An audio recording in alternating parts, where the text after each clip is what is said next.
Hello friends, welcome to our channel D pharmacy notes. Friends, इस video में हम लोग बात कर रहे हैं डी फार्मा फर्स्ट ईयर का जो न्यू सिलेबस है। और जैसा कि आप यहाँ पे सब्जेक्ट देख रहे होंगे, मैंने आपके सामने सिलेबस शो किया है। ह्यूमन एनाटॉमी एंड फिजियोलॉजी का न्यू सिलेबस है, तो हम लोग स्टार्टिंग से आज से स्टार्ट कर रहे हैं इस सिलेबस को और इनके इम्पोर्टेंट पॉइंट्स को कवर करेंगे। तो सबसे पहला आप क्वेश्चन यहाँ पे देख रहे हैं सिलेबस का, हमारे anatomy, human anatomy and physiology के बारे में मतलब डिस्क्राइब करना है, पूछा गया है। ठीक है, तो चलिए स्टार्ट करते हैं बिना देर के हुए इस टॉपिक को। अगर आपको वीडियो अच्छा लगे तो लाइक पे जरूर क्लिक करिएगा।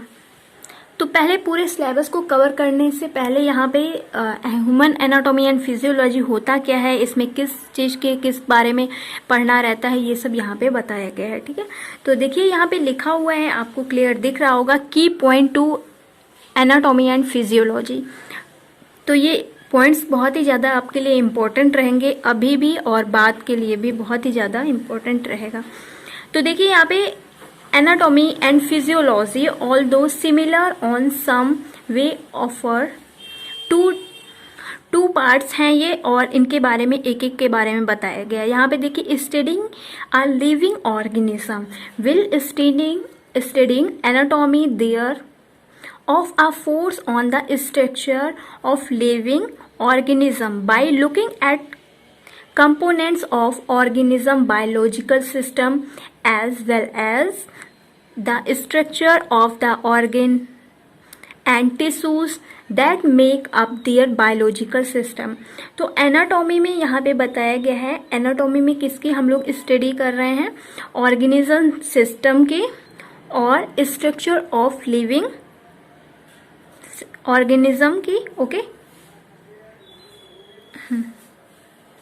तो ये एनाटॉमी के बायोलॉजिकल सिस्टम के बारे में बताया गया। ठीक है, अब देखिए फिजियोलॉजी क्या होता है उसके बारे में।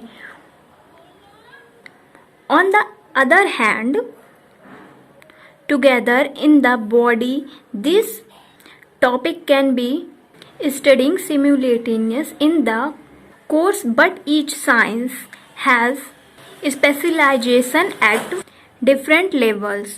ओके, तो यहाँ पे ह्यूमन एनाटॉमी के बारे में इधर तक डिस्क्राइब किया गया और यहाँ पे फिजियोलॉजी के बारे में बताया गया। फिजियोलॉजी में क्या होता है, साइंस से रिलेटेड स्पेशलाइजेशन के बारे में अच्छे से पढ़ा जाता है। तो यहाँ पे इम्पोर्टेंट पॉइंट आपके लिए लिखा हुआ है, These are 11 organ system in the human body which include। तो यहाँ पे जो हमारी बॉडी होती है उनमें 11 ऑर्गन सिस्टम होते हैं। तो यहाँ पे एक एक के बारे में डिस्क्राइब किया गया है।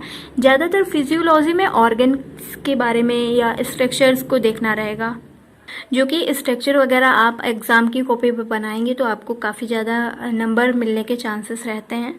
तो हम लोग क्यों ना अभी से ही तैयारी करें, स्ट्रक्चर की भी प्रैक्टिस करते रहें, क्योंकि पिछले बार अभी वीडियो जब एग्ज़ाम हो रहे थे स्टूडेंट्स के, तो बहुत सारे कमेंट्स आ रहे थे कि मैम मुझे स्ट्रक्चर बनाना नहीं आता है। तो अभी से आप रफली स्ट्रक्चर भी बनाना स्टार्ट कर दीजिए कि ज़्यादा टाइम बिल्कुल भी ना लगे, फटाक से 1 मिनट में ही बना दें। तो ये सारे प्लस पॉइंट्स रहते हैं हमारे एग्ज़ाम को क्लियर करने के लिए। तो हमारे पास बहुत सारा कमेंट्स आते हैं कि दीदी मुझे बहुत ज़्यादा कठिन लग रहा है, कोर्स कैसे कंप्लीट हो पाएगा। जब मैं भी आपकी जगह थी तो मुझे भी बहुत ही कठिन लगता था, मैं भी सोचती थी कैसे कंप्लीट होगा, बहुत ज़्यादा परेशान। जो मैंने आपके साथ टाइम टेबल शेयर किया है, उस टाइम टेबल के अकॉर्डिंग अगर आप हर सब्जेक्ट को रोज़ टाइम निकाल के देंगे तो ऐसा नहीं है कि आप क्लियर नहीं कर पाओगे, बहुत ही आराम से इजीली स्मूथली क्लियर कर लोगे। तो कोई भी ऐसा इंसान नहीं है जिसके अंदर माइनस पॉइंट्स नहीं होते, निगेटिविटी नहीं होती, मतलब कि कोई काम ऐसा तो है नहीं कि हर इंसान के अंदर सब कुछ होता है। सभी इंसान के अंदर कोई ना कोई माइनस पॉइंट्स रहते हैं और उन माइनस पॉइंट को नज़रअंदाज करते हुए अपने प्लस पॉइंट्स देखने चाहिए कि मुझे कुछ तो आता होगा ना। ऐसा तो है नहीं कि कुछ भी नहीं आता होगा, कोई भी काम अच्छा लगता होगा तो उस पर ज़्यादा इंटरेस्ट रखिए। जो भी आपका वर्क है उस पर थोड़ा सा ही फोकस देंगे, बस रोज़ उसको रेगुलरिटी से करिए तो आप ज़रूर से एग्ज़ाम को क्लियर कर पाएंगे। तो हम लोग को हमेशा याद रखना चाहिए कि हमें अपने निगेटिविटी नहीं देखनी चाहिए, अपने पॉजिटिविटी देखनी चाहिए। कि ऐसा कोई भी व्यक्ति नहीं जिसके अंदर निगेटिविटी नहीं हो, मतलब कि क्योंकि हर कोई इंसान सबके लिए तो अच्छा नहीं हो सकता है। कहीं पे आप अच्छे लगते होंगे, कहीं किसी को किसी बात के लिए तो किसी बात के लिए बेकार। इसलिए आपको हरदम अपने प्लस पॉइंट्स देखने चाहिए और अपने अकॉर्डिंग अच्छा ही करना चाहिए। कि तो आई होप आपको ये अच्छा लगा होगा, मोटिवेशन थोड़ा सा मिला होगा कि आप लोग जो पूछते हैं दीदी मैं कैसे कर पाऊँगा, मैं सभी लोग के कमेंट का आंसर देती हूँ बट मैं भी थक जाती हूँ कि वही कमेंट रोज़ रोज़ कैसे कर पाऊँगा। तो आई होप आपके लिए ये फोकस वाला पॉइंट बहुत ही ज़्यादा इंपॉर्टेंट रखता होगा कि आपको एक जो भी आपका टारगेट है जितना भी पढ़ने का उसको रेगुलर करना है। वैसे तो मैंने टाइम टेबल भी शेयर कर दिया इस वजह से कि अगर आप एक एक सब्जेक्ट को रोज़ 5 सब्जेक्ट हैं आपके, 5 सब्जेक्ट को रोज़ एक एक दिन करोगे और सैटरडे संडे को रिवाइज कर लोगे, इतने आराम से कंप्लीट हो जाएगा कि पता भी नहीं चलेगा आपको और आपकी पढ़ाई भी हो जाएगी अच्छे से। तो चलिए आगे के पॉइंट देखते हैं क्या लिखा हुआ है। तो फर्स्ट पॉइंट है हमारा ऑर्गन सिस्टम का सर्कुलेटरी सिस्टम। सर्कुलेटरी सिस्टम तो रिलेट कर रहा है ब्लड सर्कुलेशन से।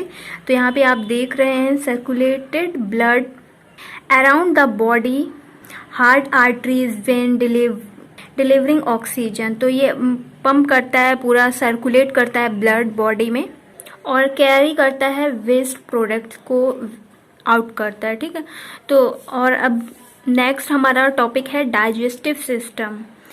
ये भी एक ऑर्गन का पार्ट है। आपको यहाँ से ये भी लर्न करते जाना है कि ऑर्गन सिस्टम कितने होते हैं। तो 11 होते हैं। ऐसे ही आप पॉइंट डाल के लिख लीजिएगा कि फर्स्ट सर्कुलेटरी और डाइजेस्टिव। ठीक है, डाइजेस्टिव सिस्टम में क्या होता है, mechanical and chemical process that provided nutrition mouth, oesophagus, stomach and intestine.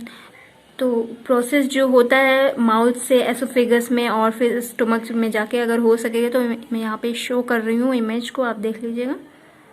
Eliminate waste from the body, ये बॉडी को बाहर करता है वेस्ट मटेरियल को। ओके, थर्ड पॉइंट है हमारा इंडोक्राइन सिस्टम। ठीक है, provide chemical communication with the body using hormones को कंट्रोल करता है, उनको कम्युनिकेबल करता है। फोर्थ पॉइंट हो गया हमारा इंटीग्यूमेट्री या एक्सोक्राइन सिस्टम। ठीक है, तो ये स्किन, हेयर, नेल्स, स्वेटिंग, पसीना एंड अदर एक्सोक्राइन ग्लैंड से कनेक्ट रहता है। Lymph gland, lymphatic system, sorry, fifth number lymphatic system या इम्यून सिस्टम जिसे कहते हैं।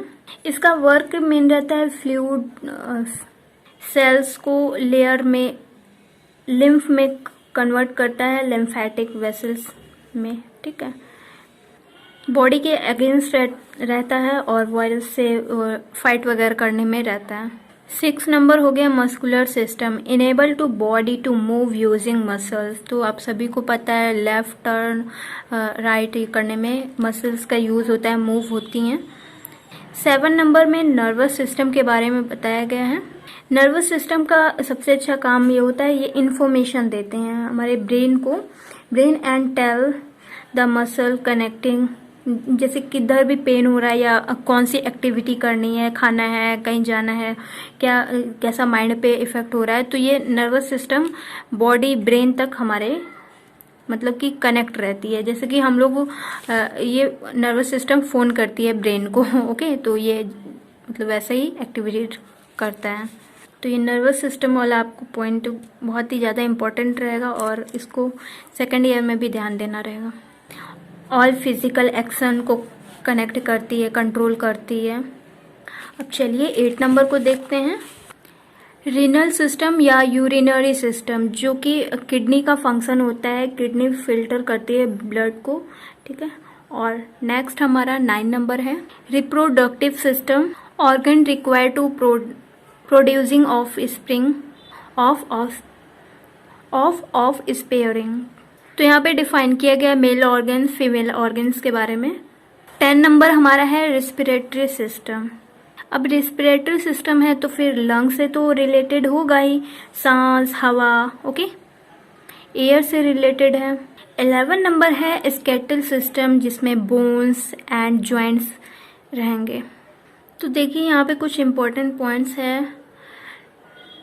Knowledge of human body system is very important of the medical profession because it is based on full medical science and clinical practice.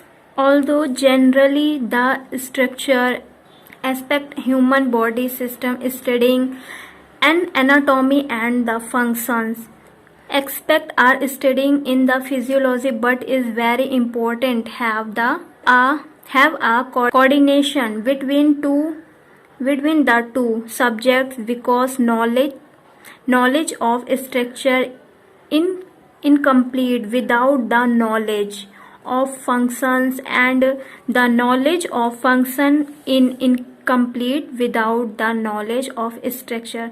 तो structure के बिना knowledge अधूरी रहती है और नॉलेज के बिना स्ट्रक्चर, तो यहाँ पे यही बताया गया है। और उसको स्ट्रक्चर और नॉलेज दोनों रहेगा तो ज़्यादा अच्छे से समझ में आएगा, क्योंकि जैसे कि हम लोग एक मूवी देखते हैं, पिक्चर और साउंड दोनों रहता है, वैसे ही अगर वीडियो आप देखते हैं उसमें भी साउंड और एक्टिविटीज़ दोनों रहती है। तो आई होप आपको ये वीडियो अच्छे से समझ में आ रहा होगा।